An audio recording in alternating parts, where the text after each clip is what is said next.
Bonsoir à tous dans Afrique 1. Aujourd'hui, dans l'émission Art de vivre, je vais accueillir deux personnes exceptionnelles, Rita Clémence et Hélène, que j'ai le plaisir justement de vous accueillir ici. Et ils vont parler de leur savoir-faire et leur vie qui, tous les jours, met au service des personnes. Donc, je me tourne vers vous, Rita Clémence. Bonjour Hélène, je me présente Rita Clémence Chauvin-Couillot. Je suis d'origine ivoirienne, Oui. Où j'ai créé une coopérative pour aider les agriculteurs, pour les aider à vivre de leur production. Donc, actuellement, on est en train de monter un collectif pour pouvoir leur venir en aide pour mettre les infrastructures en place. D'accord. Donc, voilà un peu, voilà. Et est-ce que l'association que vous avez fondée, c'est tout nouveau ou vous avez, depuis déjà pas mal d'années que vous avez déjà justement créé cette association? Et quel est le but justement de cette association? La coopérative a été créée en décembre 2023. Oui.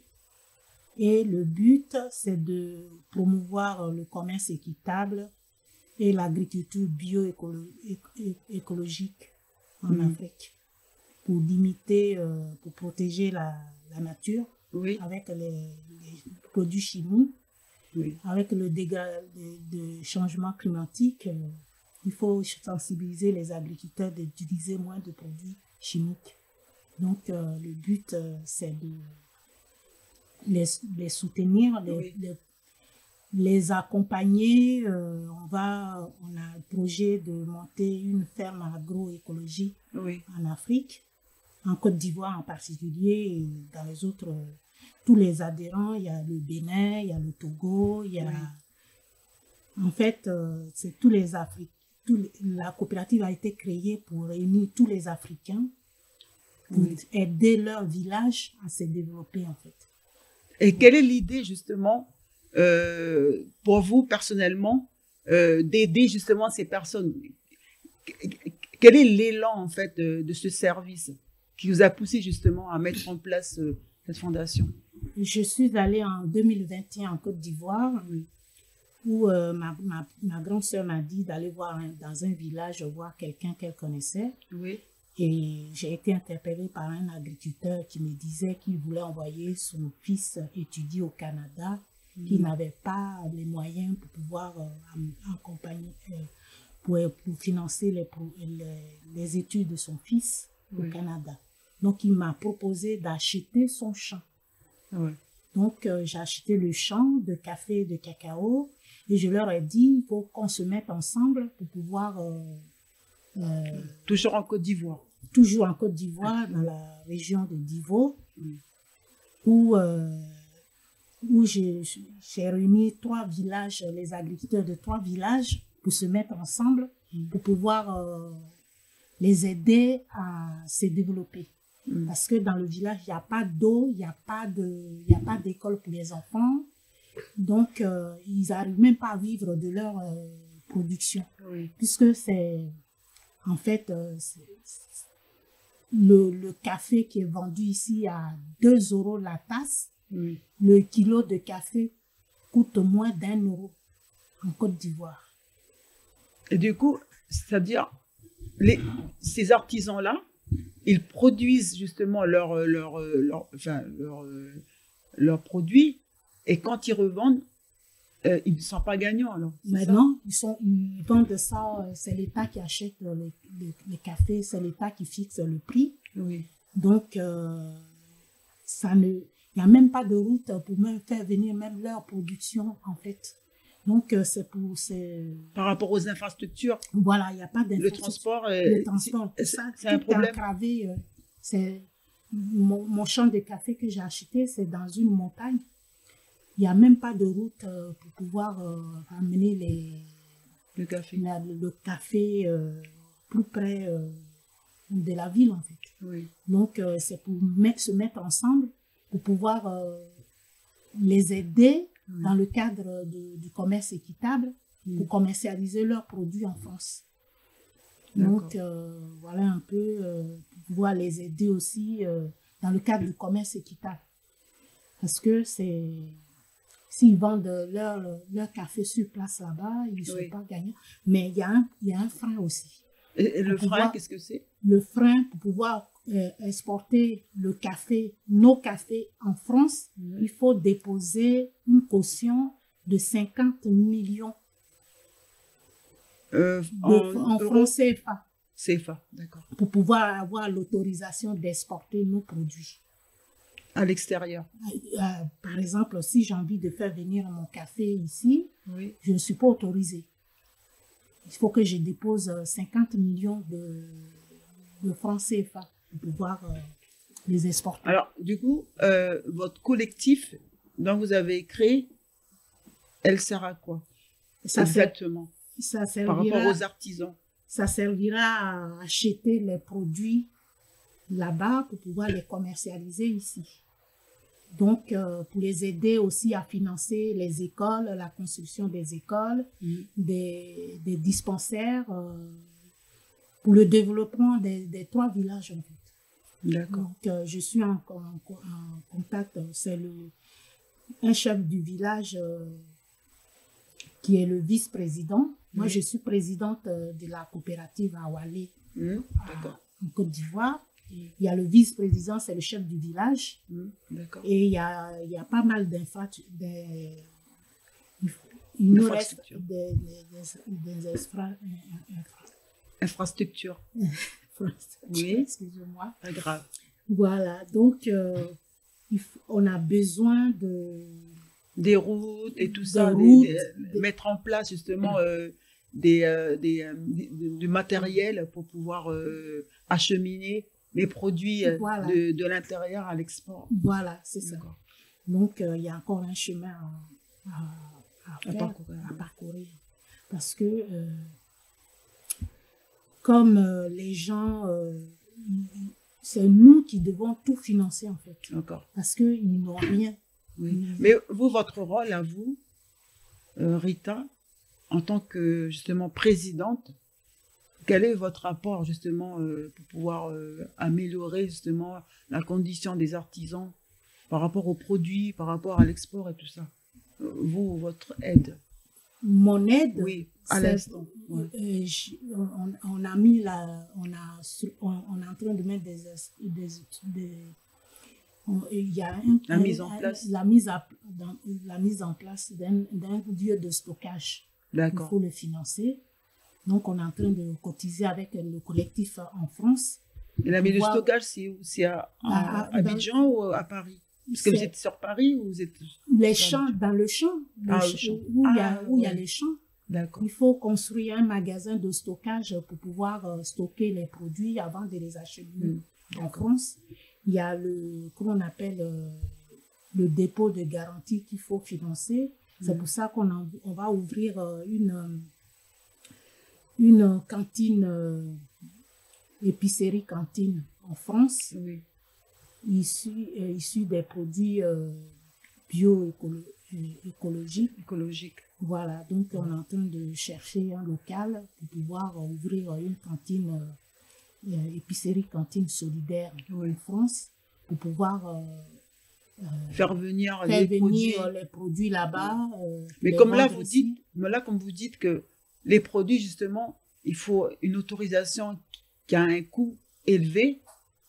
Donc si j'ai bien compris, vous avez besoin justement des aides financières pour pouvoir financer et monter ce projet pour pouvoir exporter les produits de la Côte d'Ivoire. Oui, mais dans un premier temps, on va ouvrir une épicerie solidaire pour pouvoir vendre. Déjà, il y a des femmes qui fabriquent de la kéké là-bas. Donc, on va Qu'est-ce que c'est? La kéké, c'est le sémoule de manioc que voici. Donc, on va en parler tout à l'heure. Voilà. Donc, ça, c'est pour vendre ces produits déjà dont on n'a pas besoin de déposer 50 millions de francs CFA pour avoir l'agrément. Donc déjà ça, on va ouvrir une cantine ici pour les commercialiser et pour générer à Paris, ouais. D'accord. Pour générer des revenus pour pouvoir financer les autres projets en fait. D'accord. Voilà. Donc nous sommes aujourd'hui dans le collectif, nous sommes 17 personnes pour créer une SIC qui est une SIC. D'accord. Qu'est-ce que c'est une SIC? Une SIC, c'est Société coopérative d'intérêt collectif. Donc on prend des parts. Tu deviens membre, quand tu prends ta part, on a fixé les parts à 150 € par personne. Pour le moment, nous sommes 17. Donc, c'est vous qui apportez votre part? Chacun apporte sa part pour être membre de la SIC. Après, il y a des catégories de membres. On peut être salarié, on peut être bénévole, on peut être actionnaire. Donc, pour faire partie justement de la SIC, vous avez des critères, c'est selon ceux qui sont salariés, ceux qui sont... C'est après qu'on... Tout dépend ou il y a un vote? Il y a un vote après. Quand les membres, on va constituer le groupe des membres, les membres pourront voter pour désigner le gérant, directeur gérant, les salariés, tout le monde doit décider qui va être salarié ou bénévole en fait. Avec les 150 €, on devient membre actionnaire. Oui. Donc, quand on devient membre actionnaire, soit quand on est salarié quelque part, on peut pas être salarié dans la SIC. Oui. Il y a quand même ces 150 €, on se partage les bénéfices après. D'accord. Il faut être salarié ou non?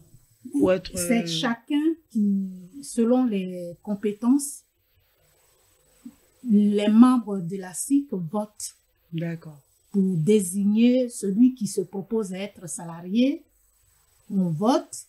Celui qui se propose à être bénévole, parce qu'il a la retraite, il ne peut pas être... voilà, en fait. D'accord. Donc, chacun se propose d'être salarié ou bénévole. Donc, la vision de la SIC, en fait, pour son devenir, ça sera quoi? Une société? C'est une société coopérative d'intérêt collectif. Ok, d'accord. Société coopérative d'intérêt collectif. Ça veut dire le collectif, c'est pour se mettre ensemble, on développe les mêmes idées, quoi. On va dans on a la même vision de développement d'économie sociale et solidaire. D'accord. Voilà, c'est le but. C'est le développement d'économie sociale et solidaire. D'accord, c'est intéressant. Promouvoir le commerce équitable en Afrique, pour aussi promouvoir l'agroécologie en Afrique. Donc la SIC a un projet d'ouvrir une ferme agroécologie en Côte d'Ivoire dans un premier temps. Oui. Et après... là, c'est le projet là, d'ouvrir justement. Voilà.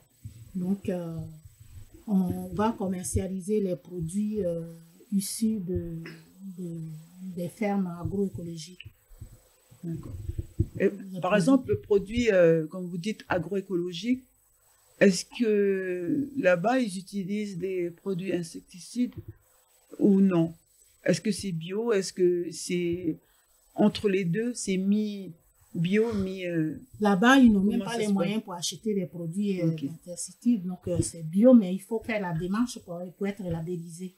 Et tout ça, ça coûte de l'argent. C'est très compliqué. Et par exemple, pour faire la demande, pour que ça soit labellisé, un produit que ça soit labellisé, est-ce que vous faites la demande en Côte d'Ivoire ou en France? On peut le faire en Côte d'Ivoire. Côte d'Ivoire, d'accord. On peut le faire en Côte d'Ivoire. On peut le faire en Côte d'Ivoire, ici aussi, pour avoir le label commerce équitable. Oui. Aussi. On peut aussi. Donc le frein, c'est justement, il y a un coût. Il y a un coût, vraiment. Il y a un coût. C'est pour ça que on va ouvrir déjà la cantine épicerie solidaire pour pouvoir vendre déjà les produits on va même travailler avec les agriculteurs normands. Oui, normand. Voilà. Il y a des agriculteurs qui vont se mettre avec nous dans la SIC. D'accord. Alors, justement, là, on parle de la Côte d'Ivoire. Est-ce que vous avez déjà rencontré d'autres, justement, artisans de la Côte d'Ivoire, à part ce que vous connaissez? Vous avez eu des contacts avec d'autres artisans pour pouvoir justement rallier le projet? Oui, je suis en contact avec des coopératives. Oui. Je suis en contact avec des coopératives et les syndicats des coopératives. D'accord. Et est-ce que vous avez justement on est en contact, oui. Je leur ai proposé, mais c'est toujours les finances, en fait. Oui, voilà. D'accord. Donc,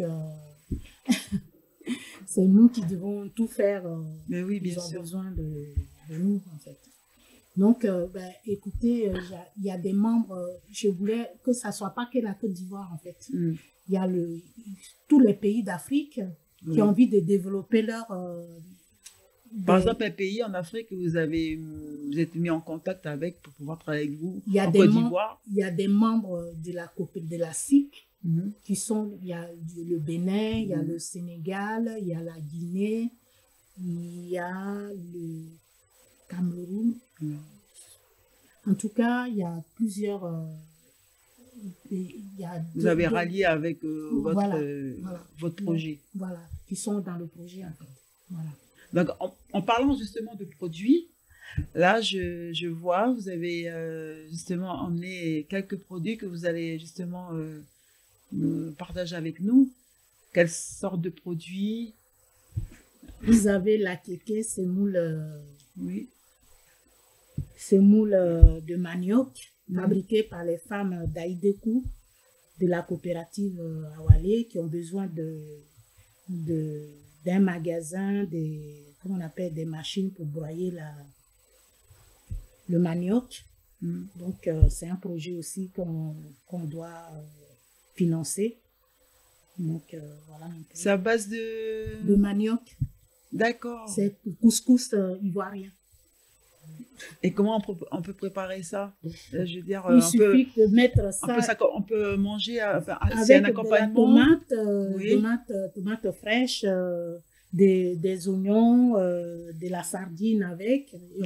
On chauffe ça au micro-ondes et c'est bon, quoi. C'est très bon. Ça, je l'ai depuis septembre 2024. Et ça, je le mets tout à l'heure dans le micro-ondes. C'est chaud, ça a été chaud. Je mets les condiments dedans et c'est bon. Donc, ça vient de quelle région, justement? De Divo. De Divo. D'accord. Du village d'Aïdekou. Dans un village, les femmes de la coopérative Awalé font de bons akéké. Donc, c'est très rapide, ça rassasie très, très vite. Il n'y a aucun problème. Donc, c'est ce qu'on va vendre dans la cantine. Et le manioc, c'est du manioc bio. Hein. Oui. C'est pas de... Justement, est-ce que vous avez encouragé justement à vendre justement, comme vous avez dit, vous allez créer justement une cantine en France? Je veux dire, en France ou même en Côte d'Ivoire, proposer ça à la cantine pour les enfants, parce que comme c'est bio, est-ce que vous avez déjà proposé ça? Il faut qu'on soit déjà labellisé bio. D'accord. Donc, déjà, on va commencer par ici. Oui. Parce qu'il y a pas mal d'Ivoiriens qui aiment bien la kéké. Donc, on va ouvrir bientôt une cantine des menus africains. Il y aura des menus du Bénin, du Togo, du Congo, de toute l'Afrique. Voilà. Donc, voilà un peu ce qu'on va vous proposer bientôt en 2025. Vous avez le beurre de karité. Oui. La noix de karité, c'est les femmes de Korogo qui fabriquent ça. Korogo. Voilà. Vous avez la farine de banane, plantain, avec lequel vous pouvez faire des crêpes. D'accord. Des crêpes. Et la semoule pour faire de la bouillie le matin. Oui. Voilà un peu. La semoule de banane. De banane, d'accord. la farine de manioc, non, de banane plantain. Oui. C'est moule de banane plantain pour faire de la bouillie pour le petit déjeuner le matin. Et les enfants aussi peuvent voilà. manger voilà, aussi. C'est ça. Vous avez des fèves de cacao qui sortent directement de mon champ à Kokwédou, à Divo. D'accord. Vous avez le café moulu de mon champ qui sort aussi directement du champ que j'ai moulu en France. Donc, voilà un peu des produits. Donc, c'est bio. Tout bio. Tout est bio. Vous avez les graines de palmier avec l'huile palmis. Tout ça, ça vient de la coopérative Awalé, Côte d'Ivoire. Parce qu'en fait, il y a des produits, il y a des personnes qui découvrent ou qui cherchent justement à trouver ces produits pour pouvoir les goûter, tout ça. Donc, on reviendra vers vous dès que... À la fin, on donnera un contact. D'accord. Ensuite, ça, c'est l'huile l'huile palmis. D'accord. L'huile pas l'huile rouge, hein, oui. C'est ce qui vient de ça. Ah, d'accord. Okay. Voilà. Donc, ils ont écrasé pour pouvoir faire... pour sortir les noix de noix de graines de palme. Ouais. Et ils ont pressé ça. Il y en a aussi en blanc. Mais comme il n'y a pas la machine, on va broyer. Pour filtrer. Pour filtrer, ouais. D'accord. Donc, on fait bouillir ça. Oui. Et ça donne ça. On fait bouillir les graines. On les chauffe. On chauffe les graines. Température élevée et ensuite ça devient comme ça. D'accord. C'est bon pour les cheveux, le corps et tout. On peut faire des masques. La avec peau. La peau, pour la peau. On a la peau de bébé. On peut faire des massages pour les bronchites des enfants, des bébés qui ont des bronchites et tout. Voilà. Donc, un peu. Et ça, qu'est-ce que c'est? Ça, c'est les tablettes de beurre de karité. Voilà.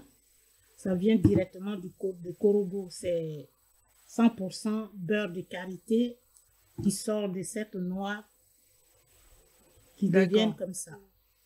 Voilà. Ah, c'est blanc, c'est comme ça, c'est naturel. Voilà, c'est naturel. D'accord. Donc à l'intérieur, normalement, c'est blanc. Oui. C'est ça. Ok. C'est blanc. D'accord. On ne peut pas le casser. Ah ouais. Ok. Voilà un peu. Et là, vous voyez, il y a tous les produits justement bio qui viennent de la Côte d'Ivoire, dans différentes régions justement de la Côte d'Ivoire. Et donc justement pour promouvoir tous ces produits, vous êtes basé en France. Voilà, c'est ça. C'est ça. Donc le bureau, elle est située en France. On est en train de chercher le magasin, c'est domicilié chez moi pour le moment. Oui. Donc on est en train de chercher un magasin d'ici mars 2025. D'ici là, on aura un magasin. Oui. Où on pourra ouvrir la cantine épicerie bio. D'accord. Voilà. Mais on n'a pas encore le label bio, mais on sait que tout est bio. Mais bon, on ne peut pas les appeler bio pour le moment parce que les règles sont très strictes en France. On ne peut pas faire n'importe quoi. Voilà. Donc, justement, pour labelliser, ça, vous avez déjà entamé ou... On va commencer à partir de janvier, ouais. On va commencer à faire les démarches, mais ça coûte très cher. Donc, en parlant justement des artisans, on dit les artisans du coin, parfois c'est vrai qu'on les oublie parce que on se tourne plus vers la commercialisation, ça veut dire en grosse quantité. Alors qu'on met de côté un peu les artisans vraiment avec des produits bio, des produits faits maison. Hein. Il y a dans différents domaines, hein, pas que dans l'agroalimentaire, il y a aussi dans le textile, il y a aussi dans le spectacle, il y a aussi tous les artisans en fait, c'est dans différents domaines. Donc on va se tourner vers justement dans le... Oui. Je voulais vous dire qu'on travaille, on travaille avec les agriculteurs, les petits agriculteurs français. Oui. Il y a des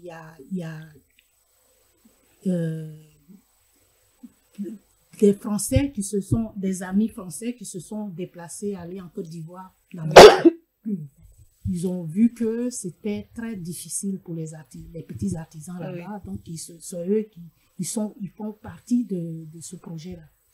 D'accord. Donc, le 10 janvier prochain, je vais dans une ferme des petits artisans de la Normandie qui font comment on appelle, des jus de pommes bio. Oui. Celui que je vais voir, il va me présenter d'autres personnes, mais qui est marié à une Burkinabé. Oui. Il fabrique des jus de pommes. Ils ont des plantations de pommes. On dit donc c'est avec eux on va travailler aussi. Ils vont faire partie de la SIC. Ah, d'accord. Donc le but c'est de recruter plus d'artisans justement pour être inclus dans la SIC. Votre objectif c'est de rapporter plus d'artisans en fait. Voilà, c'est ça. Voilà. Pour travailler ensemble. Donc, pour travailler ensemble, on dit l'union fait la force. D'accord. Tout seul, on va tout doucement, mais ensemble, on va plus loin. Voilà. D'accord. Donc, justement, les artisans, c'est dans différents... je veux dire, c'est pas que dans l'agroalimentaire. Enfin, je veux dire, il y a aussi dans de l'artisanat aussi. L'artisanat aussi. Voilà. D'accord. Voilà. Okay. Il y a de l'artisanat. On va ouvrir un centre d'artisanat dans le village pour fabriquer des jeux de société. Voilà. Donc, comme à Abidjan, à Divo, surtout. D'accord. À Divo, parce qu'il faut aussi lutter contre la déforestation aussi. Parce que, donc, on va déjà... les gens, les agriculteurs que j'ai rencontrés en 2021, ils ont vu il y a des gens qui viennent abattre les arbres sans autorisation. Ils ne demandent même pas leur avis, ils viennent détruire tous les arbres des champs des gens, ils détruisent toute leur culture et tout. Et personne ne fait rien. Et il n'y a pas une association justement pour la sauvegarde de la nature? Non. D'accord, ça n'a pas été créé? Non. Les gens étaient vraiment devant moi, ils sont venus avec des groumiers pour pouvoir détruire tous les champs des villages sans indemnisation, rien du tout. Donc j'appelle à tous les Ivoiriens de se mobiliser pour pouvoir défendre nos petits agriculteurs en fait. Parce que ils sont pas respectés, on leur impose, ils détruisent les forêts. Les forêts, on nous parle de comment on appelle, de déforestation, alors que c'est des gens qui sont bien organisés, qui viennent pour détruire les plantes, ce sont des particuliers ou ce sont des sociétés? C'est des sociétés qui viennent comme ça, sans même demander l'avis des agriculteurs. Ils rentrent dans ton champ, ils coupent les bois qui les intéressent, ils s'en vont. Et ça m'a fait mal au cœur. Je ne sais pas à qui peut défendre ces plantations. Les agriculteurs sont... C'est justement cette problématique. Est-ce que vous avez justement pensé à justement mettre un projet dessus par rapport à la déforestation on va dire sauvage, quoi, entre guillemets, sur justement de ce qui se passe en Côte d'Ivoire par rapport à pour le moment, à sociétés qui viennent pour couper les arbres. J'en ai parlé à un avocat là-bas, il m'a dit si on n'est pas en association, individuellement, on ne peut rien faire. Et ici, il existe des associations justement pour la protection de la nature en France, qui justement mettent des actions pour protéger justement l'environnement. C'est pour ça que j'envisage de créer une association en parallèle avec la SIC, qui va être déclarée bientôt en 2025, en janvier 2025, pour lutter contre ça. D'accord. Donc avec toutes les personnes qui seront, j'appelle à toutes les personnes qui sont intéressées pour défendre la nature en Afrique, qui me rejoignent, quoi. Parce que là, toute seule... D'accord. Bon, donc maintenant, dans l'état actuel, les artisans justement de la Côte d'Ivoire, donc aujourd'hui, ils produisent toujours, ils continuent toujours à leurs activités, où il y a un freinage, ou c'est au ralenti, c'est au ralenti. Comment ça se passe? Pour le moment, comme la structure n'est pas encore construite, ils vendent comme ils peuvent, quoi. Et comment ils arrivent justement à vivre au quotidien leurs produits? C'est ça le problème. C'est que, comment on appelle, on leur donne pour l'achat de leur cacao, on leur donne des tickets. Donc, ils vivent péniblement. Il y a des enfants qui ne sont même pas scolarisés parce qu'ils n'ont pas reçu l'argent de leur production. Et ça, c'est un problème. C'est un grand problème. Parce que les gens sont livrés à eux-mêmes. Mais qu'est-ce que vous voulez que je vous dise? C'est le gros problème. C'est pour ça que je suis en train de mobiliser des gens pour pouvoir leur venir en aide, en fait. C'est pour ça que j'ai créé une structure pour pouvoir justement apporter justement une aide logistique, financière par rapport à ces artisans. Voilà. D'accord. Ben, merci Rita Laurence. D'accord, on va se tourner. Merci. On va se tourner vers notre chère Hélène. Bonjour. Hélène, qu'est-ce que tu en penses justement des artisans, toi qui es journaliste, justement qui côtoie un peu et justement des problématiques, toi qui t'intéresses justement sur de tout ce qui est médias, qu'est-ce que tu en penses justement des artisans, par exemple en Côte d'Ivoire? Est-ce que tu as une idée, déjà présente-toi, qu'est-ce que tu fais dans la vie? Alors, en fait, moi, je suis journaliste, reporter d'images. Donc, j'ai travaillé beaucoup en Martinique, dans 2 télés en Martinique. Ensuite, je suis venue ici, j'ai travaillé un peu en télé ici. Et un jour, j'ai décidé de créer mon média.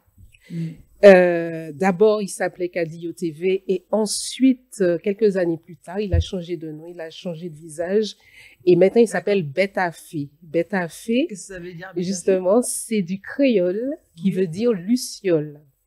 Luciole, l'idée d'éclairer en fait sur les diasporas en France. Alors que toutes les diasporas, qu'elles soient africaines, antillaises, chinoises, japonaises, etc., etc. Bon, pour le moment, je mets le focus sur les Antilles parce que c'est très chaud en ce moment aux Antilles et aussi sur l'Afrique parce que pour moi, l'Afrique, c'est le pays de l'avenir et c'est le pays où il faut s'intéresser à ce pays parce qu'il y a une jeunesse qui est en mouvement, il y a une jeunesse qui fait des choses, il y a des gens qui font des choses comme Madame Rita, par exemple, Rita Laurence, Clémence, pardon, Rita Clémence, par exemple, avec ses produits bio, c'est extraordinaire. Elle va ouvrir une cantine bientôt sur Paris. Et là, je pense que là, il faut en parler et je vais en parler parce que je trouve ça super extraordinaire de découvrir. Bon, on connaît un peu les plats africains sénégalais, c'est-à-dire basiques, mais il faut qu'on découvre aussi les plats des autres pays d'Afrique, comme le Bénin, on ne connaît pas. Le Congo, oui, voilà. C'est différents pays, différents visages. Il y a plein de plats qu'on ne connaît pas. Et c'est formidable avec des produits bio et qui ont l'air vraiment très sains. Exactement. Et vraiment, ça donne envie, franchement. Oui. Donc, voilà. Tout à l'heure, vous avez dit que tu aimerais faire découvrir, justement, en tant que, justement, journaliste. Oui. Est-ce que pour toi, ça t'inspire justement de te tourner vers des personnes qui sont dans l'ombre? Exactement. Avec justement la caméra. Voilà. Et, parce que récemment, tu m'as parlé justement d'un documentaire. On a échangé dernièrement. Est-ce que tu peux justement m'en parler, partager un peu c'est ça. Comment tu as eu l'idée justement et c'est quoi qui t'a donné envie justement de faire ce documentaire? Bon, c'est comment vrai ça s'est passé pour pouvoir que ça a commencé? En fait, je suis d'abord journaliste, donc je fais des reportages, mais je fais aussi depuis très longtemps du documentaire. Et bientôt, je veux faire du film de fiction. Mais pour le moment, je fais du documentaire. Et depuis que je suis arrivée ici, dès le départ, il y a une mairie, la mairie de Montreuil, qui m'a contactée pour faire un documentaire sur les femmes excisées. Parce que à Montreuil, il y a une grande population africaine, notamment malienne. Et il y a beaucoup de ces femmes qui ont subi malheureusement l'excision. Et ils m'ont contacté pour faire... L'excision, qu'est-ce que c'est? Pour ceux qui ne savent pas. L'excision, c'est l'ablation d'une partie du sexe, voilà, du sexe féminin. C'est à plusieurs degrés. Ah oui, à plusieurs degrés. Il y a plusieurs degrés d'excision, mais voilà. Donc j'ai eu le témoignage d'une jeune femme justement qui a subi ça dans son enfance et qui a fait une réparation, qui s'est réparée. Et j'ai raconté tout le processus avec elle. On a vu, et autour d'elle, il y avait d'autres femmes, des femmes beaucoup plus âgées aussi qui ont parlé de l'excision. Mais c'est un documentaire très difficile à faire parce que c'est très intime et c'est extrêmement tabou. Et surtout, voilà, ça sort de l'extraordinaire. Voilà, c'est ça. N'en parlons pas. Voilà, c'est ça. C'est caché, c'est fermé. Exactement. Et c'était très difficile. C'est eux qui ont demandé ou c'est... Non, c'est moi je suis allée vers elle. Enfin, c'est la mairie qui m'a fait la demande. Et je suis allée vers elle pour leur poser la question si c'était possible de, voilà. Donc, il y a des femmes, bien sûr, qui n'ont pas accepté. Il y en a d'autres qui ont accepté. Et bien sûr, je suis allée vers les hommes aussi. Parce qu'il faut aussi que les hommes donnent leur point de vue. Et aucun homme n'a voulu en parler. Aucun. Dans mon docu, il n'y a pas d'homme. Il n'y a qu'un homme qui est juriste, qui parle de la loi. Mais pour parler du sentiment que ça fait, s'ils sont pour ou contre, aucun homme n'a voulu parler dans le documentaire. Et pourquoi? Disant que oui, c'est quelque chose de tabou, de personnel, ils veulent pas se mouiller, ils veulent pas en parler. Voilà. On aura l'occasion un jour d'avoir une émission justement pour ça, en fait. C'est ça. Plus spécialement pour ça. Pour pouvoir développer. Du coup, vous avez échangé avec ces personnes-là parce que l'objectif, c'était votre objectif par rapport à l'échange. Oui, c'était de faire un documentaire sur le fait que, bon, c'était mon point, mon fil rouge, mon fil d'Ariane, c'était cette jeune femme. Qui s'appelle Kumba. C'est cette jeune femme et raconter en fait son traumatisme parce qu'elle a été quand même traumatisée par cet acte et comment elle redevient femme, comment elle se redécouvre en tant que femme dans tout ce que ça signifie d'être femme. Parce qu'en fait, être incisé, ça veut dire qu'on n'a plus le désir. Voilà, il n'y a plus la sensation. Voilà, c'est ça. C'est tout à fait. Cette partie qu'on a enlevée. Oui, voilà. Si j'ai bien compris. Oui. Ça veut dire c'est là où il y a la jouissance. Voilà. Et elles sont privées de ça. Cette jeune fille était privée de ça. Elle a dû réapprendre. Elle a dû se rééduquer à tout ça grâce à la réparation. Mais ça n'a pas été simple. Hein. C'est vraiment un procédé. Elle a vu des psys, ça a été un processus assez long. Mais elle me dit qu'elle en est sortie, que maintenant elle se ressent femme, enfin. Voilà, c'est ça. Ce qui est important quand même. C'est très terrible important. Parce que c'est la partie la plus importante de notre vie de femme ou d'homme. C'est ça. Et Quand on t'enlève ça, c'est terrible. Hein, du coup, vous, en tant que, justement, le regard journaliste, ou c'est le regard, pardon, regard journaliste, regard d'une femme. De femme, c'est les deux. Okay. C'est les deux. D'accord. On est obligé, parce qu'on a des femmes... au départ, c'est difficile d'avoir ce témoignage-là, mais on se rapproche tellement de la personne, on essaie de comprendre. Donc, petit à petit, elle se livre, quoi. Au départ, c'était difficile. C'est parce que c'est un sujet vraiment, vraiment tabou. Ça touche à des choses très, très personnelles, très intimes.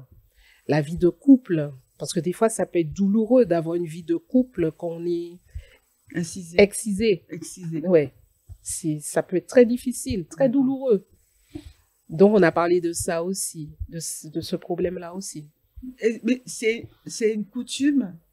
Moi, je sais pas, je découvre. Oui, c'est une coutume. Ce n'est pas religieux, hein. Ce n'est pas religieux. Non, c'est pas religieux. C'est une coutume ancestrale. C'est de la culture, c'est ça. D'accord. C'est culturel. Et c'est dans toute l'Afrique ou c'est Non, c'est pas toute l'Afrique. C'est pas toute l'Afrique. D'accord. Beaucoup le Mali, la Mauritanie, je vais pas dire des bêtises, mais c'est plus ces régions-là. Mais pas toute l'Afrique. Toute l'Afrique n'est pas concernée par ça. La Côte d'Ivoire n'est pas concernée. Mais il y a quand même des Maliennes. Il y en a? Côte d'Ivoire, ouais. Oui, maliennes, mais pas ivoiriennes. En Côte d'Ivoire. D'accord. Ok. Mais en tout cas, merci beaucoup Hélène et Rita Clémence pour cet échange vraiment intéressant. Et sinon, merci aussi pour exposer, parce que là, on va terminer l'émission. Oui, je vais vous dire qu'il y a aussi Artisans du Monde qui nous soutient. D'accord. Qui soutient, qui fait partie du projet, en fait. D'accord. Donc, c'est le maillon fort, en fait. D'accord. En tout cas, on remercie Artisans du Monde. On remercie aussi Rita, Clémence et Hélène de nous avoir échangé. Et on vous dit aussi... on vous remercie, on dit bonsoir aussi aux téléspectateurs de nous avoir suivis et on vous invite pour une prochaine émission. Merci beaucoup Hélène, merci Céline de nous avoir accueillis ici. Avec joie.